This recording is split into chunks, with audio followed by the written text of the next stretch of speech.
پیارے دوستو، آج ہم آپ کو واقعہ سنائیں گے حضرت عمر رضی اللہ تعالیٰ عنہ کے زمانے کے بارے میں۔ آپ رضی اللہ تعالیٰ عنہ کے زمانے میں ایک شخص تھا جس کا دل بہت صاف تھا، جس کے دل کی طاقت بہت زیادہ تھی، اس کو اللہ پر بہت بھروسہ تھا۔ تو پیارے دوستو، آپ سے گزارش ہے کہ آپ ہمارے ساتھ اس ویڈیو میں آخر تک رہیے گا مکمل واقعہ جاننے کے لیے۔ تو شروع کرتے ہیں آج کا واقعہ۔ پیارے دوستو، یہ کہانی حضرت عمر رضی اللہ تعالیٰ عنہ کے دور کی ہے، لیکن اس کا تعلق ہر زمانے اور ہر انسان سے ہے۔ یہ کہانی ایک غریب انسان اور اس کے اللہ پر یقین کی ہے، جس نے اس کی زندگی کو بدل دیا۔ بسم اللہ الرحمن الرحیم۔ مدینے کے بازار میں ایک غریب انسان جس کا نام جوہر تھا، اپنی چھوٹی سی دکان پر بیٹھا کرتا تھا۔ وہ اپنی محنت کی کمائی سے اپنے گھر والوں کا پیٹ پالتا تھا۔ جوہر کے پاس دولت تو نہیں تھی، لیکن اس کے پاس ایک خاص چیز تھی، اس کا اللہ پر مکمل بھروسہ، ایک اجنبی کی دعا۔ ایک دن جوہر کی دکان پر ایک اجنبی آیا۔ اس نے دیکھا کہ جوہر کا سامان معمولی تھا، لیکن اس کی باتوں میں ایسی مٹھاس تھی کہ گراہک خود بخود اس کی طرف کھنچے چلے آتے تھے۔ اجنبی نے پوچھا، جوہر، کیا تمہیں کبھی فکر نہیں ہوتی کہ تمہارے پاس اتنا کم ہے؟ بازار کے دوسرے لوگ تم سے بہتر کاروبار کر رہے ہیں۔ جوہر نے مسکراتے ہوئے جواب دیا، جو مجھے اللہ دیتا ہے وہی میرے لیے کافی ہے۔ اگر میں اس کے راستے پر چلوں اور دوسروں کا حق ادا کروں تو وہ مجھے کبھی بھی مایوس نہیں کرے گا۔ اجنبی نے اسے ایک دعا دی، اللہ تمہیں وہاں سے دے گا جہاں سے تم نے سوچا بھی نہیں ہوگا۔ کچھ ہی دنوں بعد مدینے میں ایک بہت بڑا قحط سوکھا پڑا۔ لوگ بھوک اور پیاس سے پریشان ہو گئے۔ بازار میں ہر طرف افراتفری مچی ہوئی، لیکن جوہر کی دکان پر پھر بھی لوگ آتے تھے۔ اس نے دیکھا کہ اس کا چھوٹا سا گودام جو پہلے خالی تھا، اب کسی طرح بھر گیا تھا۔ وہ سمجھ گیا کہ یہ اللہ کا کرم ہے، لیکن اس نے یہ بھی دیکھا کہ بازار کے دوسرے دکاندار سامان کی قیمتیں بڑھا رہے ہیں۔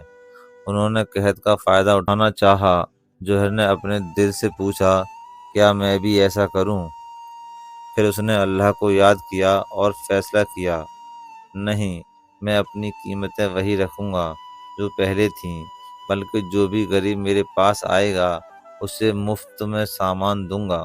جوہر نے اپنی نیک نیت کے ساتھ اپنا سامان غریبوں میں بانٹ دیا۔ کچھ ہی دنوں میں اس کا نام پورے مدینے میں مشہور ہو گیا۔ ہر کوئی اس کی تعریف کرنے لگا۔ ایک دن وہی اجنبی پھر اس کی دکان پر آیا۔ اس نے کہا، جوہر، تم نے اپنے نیک عمل سے لوگوں کے دل جیت لیے، اب اللہ تمہیں ایک بڑی آزمائش سے نوازنے والا ہے۔ کچھ ہی دنوں بعد مدینے کے خلیفہ حضرت عمر رضی اللہ تعالی عنہ نے جوہر کو اپنے دربار میں بلایا۔ انہوں نے کہا، ہم نے سنا ہے کہ تم نے قحط کے دنوں میں نہ صرف اپنی قیمتیں کم رکھیں بلکہ لوگوں کو مفت میں سامان دیا، ایسا کیوں کیا؟ جوہر نے سر جھکا کر جواب دیا، اے امیر المؤمنین، میں نے صرف اپنا فرض ادا کیا۔ میں نے سوچا کہ اگر میں دوسروں کی مدد کروں گا تو اللہ میری مدد کرے گا۔ حضرت عمر رضی اللہ تعالی عنہ مسکرائے اور بولے، اللہ نے تمہاری نیک نیت کا بدلہ دیا ہے۔ اب تم مدینے کے صدقے کے مال کے نگران ہو، اور یہ ذمہ داری تمہارے جیسے نیک انسان کو ہی شوبھا دیتی ہے۔ تو پیارے دوستو، آپ نے سنا کہ ایک چھوٹا سا دکاندار، لیکن اس کا دل صاف تھا، اس کی نیت صاف تھی، اس کو اللہ پر بھروسہ تھا، تو اللہ نے اس کو دنیا میں کیسا انعام دیا، صدقے کے مال پر نگہبان بنا دیا۔ حضرت عمر رضی اللہ تعالی عنہ نے اسے اتنی بڑی دولت دے دی اور اتنا بڑا انعام دیا کہ اسے ذمہ دار بنا دیا۔ پورے مدینے میں چھوٹی سی مدد کرنے سے اس کا نام ہو گیا۔ تو پیارے دوستو، جو بھی انسان صرف اور صرف اللہ کی رضا کے لیے لوگوں کو کھانا کھلاتے ہیں، لوگوں کو صدقہ دیتے ہیں، لوگوں کی مدد کرتے ہیں، تو اللہ تعالیٰ خود بخود ان کا پرچار خود کر دیتا ہے۔ دوستو، انسان کو کبھی بھی اپنے نام و نمود کے لیے صدقہ خیرات نہیں کرنی چاہیے۔ جو انسان نام و نمود کے لیے صدقہ خیرات کرتا ہے تو اس کا کچھ دن کے لیے نام تو ہو جاتا ہے، لیکن پھر آخرت میں اس کے لیے کچھ بھی نہیں رہتا بلکہ گناہ ملے گا۔ تو پیارے دوستو، ہم جب بھی کوئی نیک کام کریں، جب بھی ہم کسی کی مدد کریں، تو صرف دل میں یہ نیت ہو کہ میں صرف اللہ کی رضا کے لیے کر رہا ہوں، میں صرف اللہ کو راضی کرنے کے لیے کر رہا ہوں۔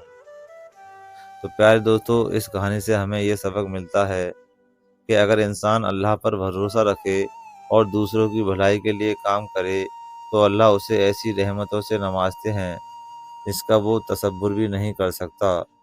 جو اللہ کے بندوں کے لیے آسانی پیدا کرتا ہے، اللہ اس کے لیے ہر تنگی میں راستہ کھول دیتا ہے۔ جو بندہ اللہ کے بندوں کو خیال کرتا ہے، اللہ تعالیٰ اس کا خیال کرتا ہے۔